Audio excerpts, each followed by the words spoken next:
주전 8세기 브리튼 왕국에 이제 한 왕이 나이가 많으면서 그 국토와 그 영토와 왕위를 이제 물려주기 위해서 그 딸들에게, 딸이 셋이 있는데 그 딸들에게 물어봅니다. 너희가 나를 얼마나 사랑하느냐? 그러니까 첫째 딸과 둘째 딸이 와가지고 온갖 아양을 떨면서 왕을 사랑하고 아빠를 사랑하고 이야기를 했습니다. 그 이야기를 듣고 이제 이 왕이 막내딸인 자기가 가장 사랑하는 막내딸에게 또 물어봅니다. 너는 나를 어떻게 사랑했니? 그러니까 이 막내가 평소에 그렇게 별로 아버지를 좋아하지도 않았던 그 두 언니가 아양 떨고 하는 그것이 싫어서 자기는 솔직하게 그런 이야기를 합니다. 예, 저는 아버지의 자식된 본로서 최선을 다해서 아버지를 사랑하고 섬기고 있습니다. 제가 이제 시집가서 결혼하고 나면 온전한 가정을 이루어서 그 함께 또 아버님을 공양하겠습니다. 근데 그 말이 별로 이 왕에게 감동이 안 된 거예요. 그 언니 두 언니가 너무 그냥 아양을 쫄아가지고. 근데 그 사실은 진실된 이야기를 하는 그 막내딸의 이야기를 섭섭하게 생각합니다. 그러면서 그 막내를 사랑했던 것만큼 마음이 소원해지면서 그 딸을 그 왕국에서 추방시키게 됩니다. 이 쫓겨난 이 막내딸, 이제 쫓겨나지만 평소에 그의 마음씨와 아름다움을 알았던 프랑스 왕이 그 막내딸을 데리고 가서 자신의 왕비로 삼게 됩니다. 이제 이 왕은 두 딸에게 영토를 나누어주고 자신은 왕위에서 물러나게 됩니다. 왕위에서 물러나자마자 이 두 딸이 얼마나 이 아버지를 괄시하는지 도저히 그 괄시를 견디지 못하는 거예요. 그래가지고 어쩔 수 없이 그 왕궁에서 나오게 되어져. 자신이 사랑하는 신하와 광대를 데리고 광야를 헤매고, 그리고 폭풍우가 몰아치는 그 광야에 서서 왕은 이렇게 외칩니다. 불어라 바람아, 그대는 찬 겨울바람. 그러나 배반자의 마음처럼 냉혹하지 않도다 라고 이야기를 합니다. 두 딸에게 버림받고 난 다음에 후회하면서 외쳤던 리오 왕의 고백입니다. 이 이야기는 우리가 잘 아는 셰익스피어의 4대 비극 중에 하나인 리오 왕의 스토리입니다. 자식에게 버림받고 광야로 쫓겨난 사람의 마음이 얼마나 기가 막히겠습니까? 그 브리튼 왕국, 그 영국의 찬 겨울 날씨도 자신이 배반당했던 것보다 더 차갑지 않다고 이야기하고 있는 거예요. 이 같은 배신의 상황이 오늘 시편 63편의 배경입니다. 배신. 시편 63편은 다윗이 아들 압살롬에게 쫓겨서 유다 광야로 도망가 있으면서 배반의 고통 가운데 지어진 시가 시편 63편입니다. 그래서 시편 63편의 표정에 보면 유다 광야에 있을 때 이렇게 적혀져 있잖아요. 이게 무슨 말이고 하니 유다 광야라는 것은 사해바다, 이스라엘의 사해바다 주변에 있는 것들이 유다 광야예요. 특별히 다윗이 유다 광야를 헤매면서 쫓겨다닐 때가 두 번인데, 두 번의 경우인데 하나는 사울에 의해서 쫓겨다닐 때고 두 번째는 압살롬에 의해서 쫓겨갔을 때 유다 광야에 있는데, 그럼 둘 중에 뭐냐? 근데 11절에 단서가 나와요. 11절에 보면 왕은 이렇게 나와요. 이 시를 쓴 사람이 누굽니까? 왕이었다는 거예요. 그것을 봤을 때에 압살롬의 반역 가운데서 유다 광야로 쫓겨갔을 때에 썼던 시가 오늘 시편 63편의 내용이라는 것. 여러분, 배반당한 경험이 있습니까? 배반당한 경험이 있어요? 가까운 사람에게, 심지어는 가족에게, 자녀에게. 배반은 아니더라도 그냥 너무 섭섭한 말을 들어가지고 그냥 견딜 수 없는 어떤 그런 경우가 있습니까? 아마 있을 거예요. 앞으로도 있을 거예요.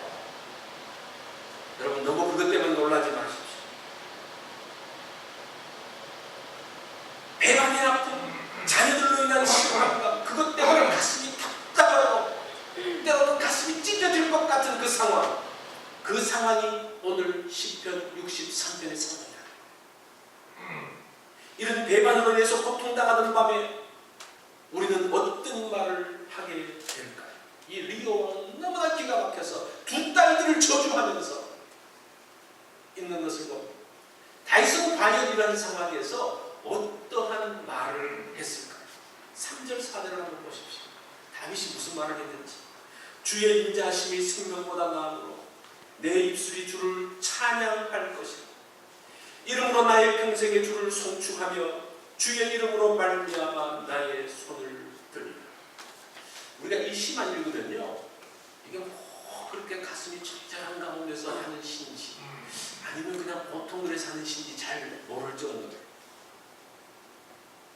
그런데 이것은 다윗이 그 아들이 말을 안 듣는 정도가 아니라 그 아버지를 향해서 뭐를 겨눕니까? 아버지의 심장을 향해서 크게 겨눕니다. 그리고 그 앞을 막는 아버지의 신하들의 목을 베어버리면서 전진하고 있는 그런 생각입니다. 결국은 그 압살롬의 칼끝은 누구를 노리고 있습니까? 다윗의 심장을 노리고 있는 그러한 상황. 사실은 이 정도 상황이 된다면 막장 인생 아닙니까? 인생의 깊고 깊은 밤, 도무지 돌이킬 수 없는 고통과 절망의 밤이라고 말할 수가 있을 것입니다. 이런 고통의 밤에 다윗은 뭐라고 부릅니까? 1절에 보니까요, 하나님이여 주는 나의 하나님이시라. 내가 간절히 주를 찾되 물이 없고 마르고 황폐한 땅에서 내 영혼이 주를 갈망하며. 구절을 한번 보십시오. 다윗의 분노가 나옵니다. 나의 영혼을 찾아 멸하려 하는 그들은 땅 깊은 곳에 들어가며 절망뿐만 아니라 정말 그들을 향해서 저주하고 있는 그러한 모습이 이 가운데 나타나고 있는 것을 봅니다. 이런 기가 막힌 상황에서 다윗이 어떻게 그의 그 분노, 그의 아픔, 그의 배반의 그 슬픔들을 회복해 나가는가? 그것이 오늘 시편 63편의 내용이에요. 사실은 이 시편 63편의 그 내용들이 끝나면서 그 압살롬의 사건이 사무엘하 19장부터 한 20장까지 15장부터 19장까지 쫙 이어지는데 그 과정들을 거쳐나가면서요, 이제 그 다윗이 그 전에 밧세바 사건 이후에 정말 그 범죄로 인해서 고통당하고 그 가정 가운데 어려운 일들이 계속적으로 일어나는 그 고리를 끊어버립니다. 그 결정적인 사건이 오늘 시편 63편의 내용. 그 63편을 통해서 우리는 다윗의 마음을 들여다볼 수가 있을 것입니다. 오늘 본문은 세 부분으로 나눌 수가 있습니다. 제가 주보에 그것들 좀 나눠놨는데, 이 다윗의 영혼이 어떻게 변화되어지는지 세 개의 모습이 나와요. 그래서 시편 63편을 보면요, 나의 영혼이 그런 단어가 세 번 나옵니다. 1절 중간에 보면 내 영혼이 나오죠. 5절에 보면 나의 영혼이, 9절에 보면 나의 영혼이. 그러면서 다윗의 영혼이 어떻게 변화되어지고 어떻게 치유되어지고 어떻게 회복되어지는지를 보여주는 것이 오늘 63편의 내용이라. 그래서 이 63편은요, 많은 사람들이 사랑했던 시편이 바로 63편의 내용. 자, 첫 번째는 내 영혼이 주를 갈망하며. 다윗은 황폐한 땅에서, 절망의 땅에서 하나님께 부르짖어요. 1절 보십시오. 내 영혼이 하나님이여 주는 나의 하나님이시라. 내가 간절히 주를 찾되 물이 없고 마르고 황폐한 땅에서 내 영혼이 주를 갈망하며 내 육체가 주를 앙모하나이다. 그 1절에 그 다윗의 깊은 슬픔, 아픔, 찢어지는 심령이 이 가운데 다 포함되어져 있어요. 하나님은 나의 하나님이신데 어떻게 이런 일들이 일어납니까? 어떻게 이런 기가 막힌 상황들이 일어나고 있습니까? 그래서 내가 주를 간절히 찾습니다. 이렇게 이야기해요. 여기서 간절히 찾는다라는 그 말을 보면 이 찾는다라는 단어가, 이것이 이 샤드라는 단어인데 히브리어로 이것이 동사형으로 쓰여지면 찾는다라는 단어가 되는데 명사형으로 쓰여지면 뭐냐면요, 새벽이라는 단어가 돼요. 그리고 간절히라는 단어는요, 목마르다, 갈증나다라는 그런 뜻이에요. 자, 이런 의미를 가지고 다시 한번 오늘 이 1절을 번역을 해보면요, 어떻게 볼 수가 있는 거 아니? 다윗이 기가 막힌 상황 가운데서 고통스러워하며 밤을 새워가면서 기도하는데 어느덧 새벽이 오고 있는 거예요. 그 가운데서 밤을 새워서 기도하면서 그 가운데서 갈급하게 하나님을 찾는 모습, 이것이 1절의 뉘앙스입니다. 아시겠어요? 그런 마음으로 우리가 시편을 볼 필요가 있습니다. 다윗이 어디에서 주를 만납니까? 2절에 보니까요, 내가 주의 권능과 영광을 보기 위하여 이와 같이 성소에서 주를 바라봅니다. 성소에서. 이 성소라는 것이 하나님이 계신 곳이잖아요. 물론 성전이나 성막이나, 물론 다윗 시대에는 성전은 없었습니다. 성막인데 다윗은 지금 유다 광야에 있기 때문에 성소에 있는 게 아니에요. 그 가운데서 황량한 유다 광야에서 기도하면서 있는데 하나님이 그 가운데 그 곁에, 다윗의 곁에 있으면서 그의 기도를 들은 것을 보면서 이곳이 하나님이 계신 곳이구나라는 것을 깨닫는 거예요. 그러면서 이 성소라는 말을 쓰고 있습니다. 야곱이 형 에서를 피해가지고 도망가잖아요. 바다나라로 가는데 그가 먼 길을 가면서 이제 한 곳에서 밤을 지내게 됩니다. 여러분, 이 취향이 불안정한 가운데서 들판에서 하룻밤을 지낸다는 것은 굉장히 위험해요. 어떤 짐승이 올지도 모르는 상황 가운데 있어요. 그 가운데서 두려움 가운데서 돌베개를 베고 자는데 그 꿈에서 무엇을 봅니까? 하나님의 천사가 오르락 내리락 하는 것을 보면서 무엇을 느끼는 거 아니에요? 이곳에 하나님이 계시구나, 이곳에서 하나님께서 함께 계시구나 라는 것을 알면서 다윗이, 야곱이 그 지역을 뭐라고 짓습니까? 베델이라, 하나님의 집이라는 것을 짓습니다. 이 다윗이 황량한 가운데 있지만 그곳에서 하나님이 계신 것을 보면서 이제 이곳이 하나님의 성소라는 것을 고백하고 있습니다. 그 성소에서 부르는 찬송이 3절 4절이에요. 처음에 읽었던 것처럼 주의 인자심이 생명보다 나으므로 내 입술이 주를 찬양할 것이다. 이름으로 나의 평생에 주를 송축하며 주의 이름으로 말미암아 나의 손을 높여. 지금 다윗이 얼마나 불안한 가운데 있습니다. 지금 엄청나게 많은 백성들이 압살롬을 지지하면서 그 많은 군대가 지금 다윗을 치기 위해서 올라오려고 하는 그러한 상황입니다. 생명을 노리는 것이 자기 아들이니까요, 그 배반감도 그냥 이루 말할 수가 없는 거예요. 여기서 생명이라는 것은 목숨만 이야기하는 게 아니에요. 삶 전체를 이야기합니다. 보세요. 지금 다윗의 삶이 어떻게 되는 거 완전히 망가진 거예요. 특별히 자녀가 아버지를 향해서 칼을 겨눌 때에는 정말 그 인생이 다 무너진 것처럼 여겨질 것입니다.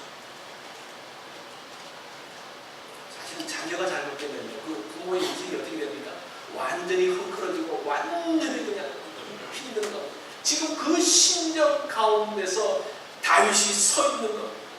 그런데 그런 불안한, 그런 배신감, 그런 아픔, 절망 가운데 있는데 그 마음 가운데 뭐가 임합니까? 하나님의 인자하심이 쫙. 이 인자라는 단어를 보면요, 헤세드라는 단어를 쓰고 있어요. 헤세드라는 게 굉장히 많은 뜻을 품고 있는데 하나님의 사랑, 긍휼, 은혜, 자비, 뭐 많은 하나님의 그 좋은 것들은 다 있다고 생각합니다. 그러니까 하나님의 그 헤세드, 하나님의 인자하심이 다윗 가운데 쫙 임하면서 내려왔는데 다윗이 그 가운데서 하나님의 눈으로 자기의 상황을 보기 시작합니다. 지금은 절망의 상황이 어려운 상황이지만 하나님이 지금 나를 지키고 계신다면 나는 안전하다. 지금 저 아들이 미쳐서 날뛰어가지고 지금 아버지를 죽이려고 오는데 그 아버지 하나님의 눈으로 그 아들을 보니까요, 그 권력의 욕심에 찌들어 있는 그 아들이 불쌍해 보이는 거예요. 그 아들을 보면서 그냥 저 죽일 놈이 아니라 정말 저 기가 막히게 저거 왜 저렇게 됐을까? 이 다윗이 사무엘하에 보면요, 압살롬과 전쟁을 할 때에 그 군대들에게 부탁하는 말이 있어요. 너희들이 절대 전쟁을 하면서 압살롬은 죽이지 말아라, 이렇게 이야기하잖아요. 왜 그랬을까? 왜 그랬을까? 사무엘하에서는 해답이 없었는데 63편을 보니까 이해가 돼요. 왜 그래요? 저 아들, 그래도 하나님의 인자하심을 한번 경험해보고 죽더라도, 지금 죽고 사는 게 문제가 아니라 죽더라도 한번 하나님의 인자하심을 경험해보고 죽는다면 그래도 회개라도 하고 죽을 거 아니냐, 그런 마음인 거예요. 그 마지막 절망 가운데, 마지막 끝 가운데, 마지막 가운데 있는 그 아들을 향해서 마지막 줄 수 있는 한 가지가 있다면 뭡니까? 하나님의 인자하심을 경험하게 하는 거예요. 아마 그런 심정 때문에 다윗이 그래도 너희들이 전쟁하라도 압살롬만은 건드리지 말아라. 그것이 아들을 사랑해서 가고요. 보세요, 이미 다윗은 압살롬하고 많이 끝난 관계예요. 그럼에도 불구하고 무엇이 미련이 남아 있습니까? 하나님의 인자하심을 그가 경험하면서 이거 한번 마지막으로 저 아들에게 한번 임하게 하고 싶은 그 마음, 그 부모의 마음이 그 가운데 있는 것을 볼 수가 있어요. 그러면서 하나님의 인자하심을 내리니까요, 하나님의 그 사랑과 하나님의 은혜가 그 가운데 임하니까 다윗이 찬양하기 시작합니다. 4절에 보니까요, 이름으로 나의 평생에 주를 송축하며 주의 이름으로 말미암아 내 손을 들리라. 주의 이름으로 말미암아 내 손을 들리라. 다른 것들이 아무것도 없더라고.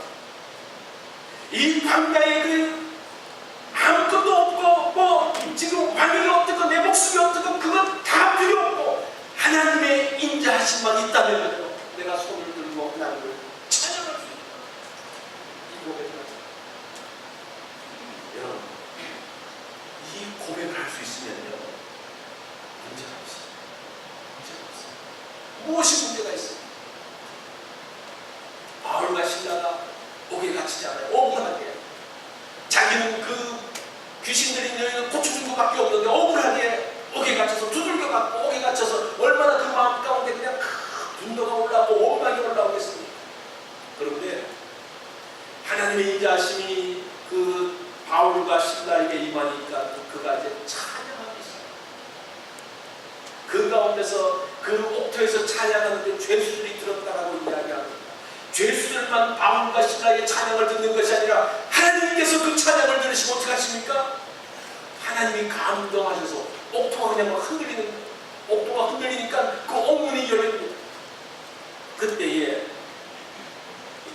바울과 신라는 열린 옥문을 통해서 도망가지 않습니다. 왜냐하면 자기가 지금 도망가면 그 문제가 아니라 지금 하나님의 인자하심만 있으면요, 내가 감옥에 있든지 나가 있든지 아무런 문제가 되지 않는 거예요.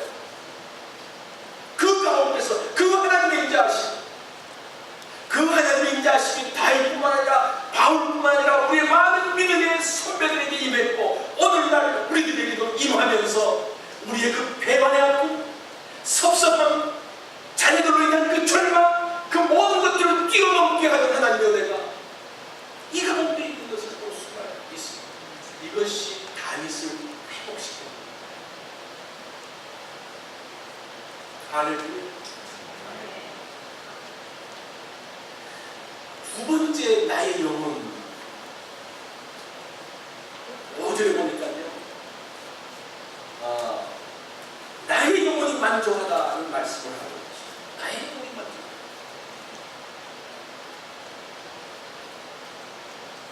골수와 기름진 것을 먹음과 같이 나의 영혼이 만족할 것이라.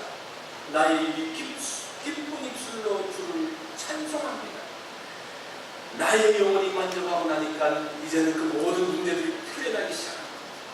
아직은 기가 막힌 상황이 바뀌지 않았습니다. 압살롬이 여전히 아들이 여전히 자기를 죽이려고 하는 가운데 있습니다. 그러나 이제는 하나님의 인자하심 때문에 그 영혼이 만족하는데 어떻게 만족한다고 해요? 골수와 기름진 것을 먹음같이. 또 무슨 먹는 이야기가 나옵니다. 골수라는 말은 어떤 뜻인가 하니 최고의 음식을 말합니다. 최고의 음식. 기름진 것이라는 말은 특별히 맛있는 음식을 뜻이에요. 그 당시 단령으로서 그 구조예요. 지금 다윗이 이것을 먹고 있습니까? 최고의 음식을 먹고 있습니까? 자기 입맛에 딱 맞는 음식을 먹고 있어요. 그 황무지에서 광야에서는요 먹을 것이 별로 없어요.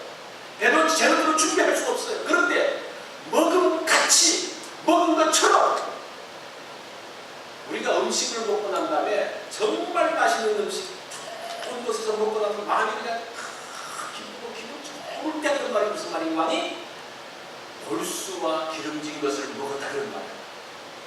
이스라엘 사람들 그렇게 말한다니 그 당시에는 그렇게 말한다는 거예요. 그런데 보세요. 하나님의 인자하심이 그의 마음을 적시니까요. 정말 골수와 최고의 음식을 먹고 마음이 기쁜 것처럼 그의 마음이 기뻤다라는 겁니다. 그것이 지금 오늘 본문에서 말씀하고 있는데요. 그러면서 나의 입이 기쁜 입술로 주를 찬송하네 나의 침상에서 주를 기억합니다 라고 이야기해요. 그러면서 다윗이 중요한 것을 하나 깨닫는데 7절에 보니까 내가 주의 날개 그늘에서 즐겁게 부르리이다. 그러면서 다윗이 비로소 무엇을 느끼기 시작한가 하니 주의 날개 그늘을 느끼기 시작합니다. 여기서 주의 날개로 품는다는 말이 아니에요. 무슨 말 합니까? 날개 그늘에 있는 것을 이야기해요. 품으면 좀 더 가까운 것처럼 얘기해지는데 날개 그늘이고 그런가? 이 날개 그늘이라는 것은 어떤 것이 연상되어지는가 하니 이스라엘 백성들이 출애굽할 때에 하나님께서 그 이스라엘 백성들을 어떻게 보호하십니까? 구름 기둥과 불 기둥으로 지키시잖아요. 그것을 다윗은 주의 날개 그늘로 표현하고 있다는 것을 제가 그런 느낌이 오더라고요. 그런 것 같아요. 그러면서 하나님께서 이 광야의 그 뜨거운 태양을 뭐로 하십니까? 구름으로 쫙 가리는데 그게 뭐라는 겁니까? 하나님의 날개가. 놀랍지 않습니까? 하나님의 날개가 쫙 가리니까요. 그 뜨거운 태양이 이스라엘 백성들을 해하지 못하는 거예요. 밤에는 그 추운 차가운 사막의 기온들이 하나님의 불날개로 쫙 가리니까 그것들이 이스라엘 백성들을 해하지 못하는 거예요.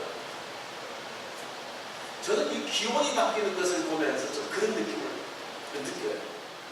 우리가 날씨가 지금 이제 좀 시원해졌는데 한참 더울 때에 위에서부터 차가운 기온이 쫙 내려오면 여기가 어떻게 덮입니까? 뜨거운 것은 싹 물러가고 시원한 것이 되듯이 하나님의 그 날개가요 위에서부터 쫙 내려오면 우리 더운 날씨 가운데서도 시원하게 있는 그게 느껴져요? 여러분이 일기가 바뀌는 걸 보면서 한번 그런 걸 한번 느껴보세요. 하나님의 날개가 이렇게 펴지시는 지금 압살림의 군대가 지금 올라오고 있지만 하나님의 날개가 쫙 펴고 있으면 그 군대가 올라올 수 있습니까? 못 올라옵니까? 못 올라오는 거예요. 이 사막의 또 광야의 그 뜨거운 태양뿐만 아니라 그 다윗을 해치려고 하는 그 적들도 하나님께서 그 날개가 쫙 가리시며 그 욥기에 보면요 사탄이 그 욥을 하나님께서 어떻게 보호하시는지를 말할 때에 하나님께서 울타리를 치시니까 그 울타리가 뭡니까? 하나님의 날개를 이야기하고 있는 것을 보고 그것을 보면서 다윗이 하나님을 찬양하기 시작합니다. 주의 날개에 그들이 필요합니다. 우리를 헤아리는 그 세력 가운데서 하나님의 주의 날개에 그들 가운데 있으면 우리는 안전합니다. 나는 안전합니다. 그것이 그런 고백들이 다윗을 새롭게 하고 다윗을 믿음의 자리 가운데 들어가게 하는 것을 볼 수가 있습니다. 이것들이 다윗을 지금 자꾸 변화시켜요. 주의 인자하심과 주의 날개에 거라. 마지막 세 번째 보면 나의 영혼이 주를 가까이 따르리니 그래요. 가까이 따르는 8절 보니까 나의 영혼이 주를 가까이 따르리니 이제는 어떤 결단을 합니까? 주의 인자하심을 맛보고 하나님께서 주의 날개 그늘로 나를 지키시는 것을 보면서 내가 이제 주님을 가까이 따르겠습니다 라고 결단합니다. 우리가 이런 결단 해본 적 있죠? 했죠. 근데 그 결단했는데 잘 되던가요? 안 되던가요? 잘 돼요? 안 돼요? 한 번씩 또 환경들이 흔들어 놓으면 그냥 그리고 또 특별히 자녀들이 흔들어 놓으면 그냥 울고 불면서 혼미한 가운데 또 떨어지고 우리가 내 영혼이 주님께 가까이 가려고 결단해서 되는 게 아니에요. 그 뒤를 보셔야 돼요. 따르니 어떻게 하면 주의 오른손이 나를 붙드시리로다. 이게 같이 가야 돼요. 나는 따르려는 마음이 있고 하나님께서 내 손을 붙들어 주실 때에 그것들이 가능한 것을 볼 수가 있습니다. 주의 오른손이 나를 붙들어. 어떤 유명한 서커스 스타가 TV에 나와서 이런 인터뷰를 했다고. 사람들은 내가 대단한 서커스 스타라고 부르지만 사실 그렇지 않습니다. 서커스의 진짜 스타는 서커스 뒤에 숨어 있습니다. 내가 그네를 탈 때마다 내 손을 붙잡아주는 조라는 사람입니다. 내가 힘차게 그네를 타고 건너편으로 갈 때에 정확한 장소에서 정확한 타이밍에 내 손을 붙잡아주는 사람이 있습니다. 내가 그네를 타고 날아가면서 내가 그 사람의 손을 잡는 것이 아니라 나는 손만 펼치고 있으면 그 사람이 나의 손을 잡아줍니다. 이렇게. 그래서 나는 건너편에 있는 조에게 그의 손에 붙잡히기 때문에 그는 그것이 내 서커스의 비밀이고 그가 서커스의 참 스타입니다 라는 이야기를 했습니다. 이 말 은혜가 안 돼요? 이 말씀이 꼭 이 말씀이에요. 우리가 어떤 일을 하고 대단한 일을 하는 것처럼 하면서 하늘로 그냥 나는 것처럼 보이고 화려하고 멋있고 그러는데 사실은 그 손을 잡아주지 않으면 끝장나는 거예요. 그 가운데서 손을 쫙 펴서 날아가면 그 반대편에서 하나님께서 어떻게 하십니까? 그 손을 내가 잡는 게 아니라 하나님이 탁 잡아주시는 거예요. 주의 오른손이 나를 붙들어. 그 다음 구절을 보면요. 그 뭐라고 말하는가? 이 구절을 보면 나의 영혼을 찾아 멸하려 하는 그들은 땅의 깊은 곳에 들어가며 그 악인들도 손을 펴면서 나가는데 하나님이 잡아줍니까? 안 잡아줍니까? 안 잡아주니까 아주 깊은 곳으로 들어가는 거예요. 지금 그것을 이야기하는 거예요. 하나님이 손을 잡아주느냐 잡아주지 않느냐에 따라서 그의 미래가 그의 생애가 완전히 달라지고 있는 것을 볼 수가 있습니다. 리오 왕이 언니의 냉대들로 인해서 스코틀랜드의 그 황무지를 헤맨다는 소식을 이 막내딸이 듣습니다. 막내딸 코딜리오가 들으면서 너무나 마음이 아픈 거예요. 그 아버지를 그렇게 사랑해서 그래서 프랑스의 군대를 이끌고 이제 아버지를 구하기 위해서 영국으로 들어갑니다. 그런데 그 프랑스 군대가 영국 군대하고 싸워서 졌어요. 지면서 이 막내딸이 잡히게 됩니다. 그 잔인한 두 언니에 의해서 그 막내딸이 죽게 되어져요. 그러면서 그 왕이 그 딸의 시신을 붙들고 절규하면서 비탄의 노래를 부르다가 그의 숨도 끊어지게 됩니다.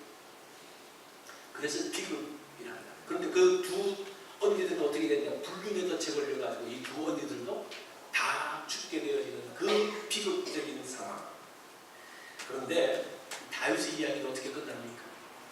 그 황무지에서 자신을 향해서 칼을 겨누고 있는 그 아들을 피해서 있는 그 상황 가운데서 그가 비탄의 노래를 부르는 것이 아니라 하나님의 인자하심이 그 가운데 임하니까 손을 높이 들고 하나님을 찬양, 내 손을 높이 들리라.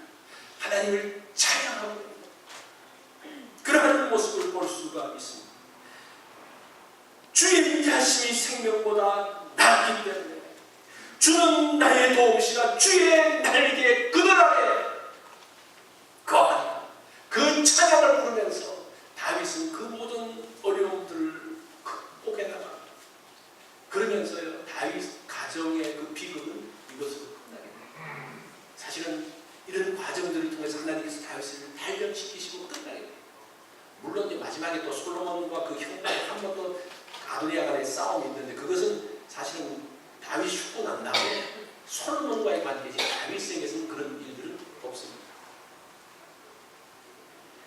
시편 63편은 초대교회 때부터 많은 성도들이 살아있는 시라고 말씀을 드렸습니다. 초대교회의 뛰어난 설교자, 그러면 황금의 입을 가진 그런 설교자가 있었어요. 그 사람이 크리소스톰이라는 사람인데 그 사람이 가장 사랑했던 시편이 이 시편이라고 해요.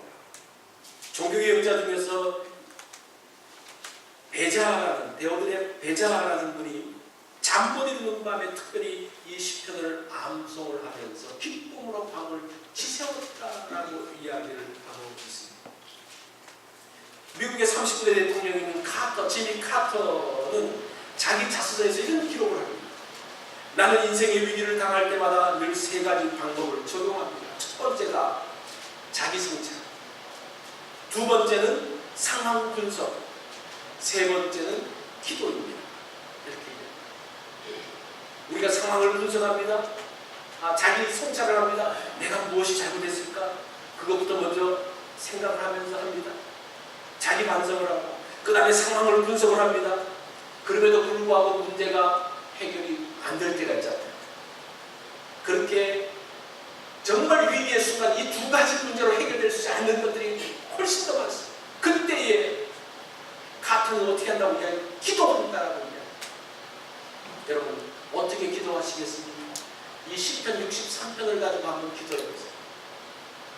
이 시편 63편이 우리를 참으로 복되게 만들 것입니다. 왜냐하면 이 시편은 63편은 다윗을 절망 가운데서 건졌던 시편입니다. 뿐만 아니라 이 시편을 통해서 다윗이 새롭게 되어집니다. 여러분의 절망의 상황에서 이 시편 63편은 여러분들에게 하나님의 인자하심이 무엇인가를 보여줍니다. 하나님의 날개 그늘 아래에서 있는 그 안전함, 그 평안을 누리게 하는 말씀이기 때문입니다. 우리가 이 말씀, 또 우리의 이런 고백들이 우리를 풍요롭게 하는 그러한 기회가 될 것입니다. 우리 다 같이 기도하겠습니다.